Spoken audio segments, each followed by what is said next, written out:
விருத்தாசலம் பாலக்கரை சந்திப்பில் இந்திய Marxist communist கட்சியின் சார்பில் முன்னாள் ஒருங்கிணைந்த தென்னார்காடு மாவட்டத்தின் மார்க்சிஸ்ட் கம்யூனிஸ்ட் கட்சியின் செயலாளர் மறைந்த என்.ஆர். ராமசாமியின் 15ஆம் ஆண்டு நினைவஞ்சலி நிகழ்ச்சி நடைபெற்றது.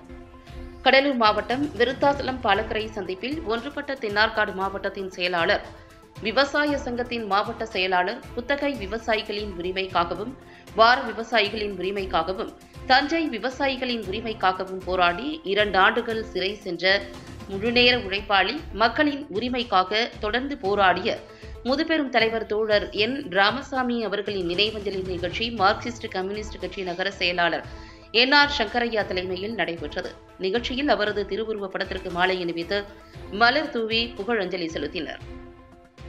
இதில் கட்சியின் மாவட்ட செயற்குழு உறுப்பினர் ரவிச்சந்திரன், கட்சியின் கம்மாபுரம் ஒன்றிய செயலாளர் கலைச்செல்வன், விருத்தாசலம் ஒன்றிய செயலாளர் கே.எம். குமரகுரு, மூத்த தோழர் CITU மாவட்ட துணைத் தலைவர் என்.ஆர். ஜீவானந்தம், ஒன்றிய குழு உறுப்பினர்கள் பெரியசாமி, செந்தில், சேகர், இதயத்துல்லா, நெல்சன், கவிதா, கணேசன், CITU தோழர்கள் நடராஜன், கிருஷ்ணசாமி, பலராமன், வசந்த், வழக்கறிஞர் மோகன்ராஜ் உள்ளிட்ட தோழர்கள் பங்கேற்றனர்.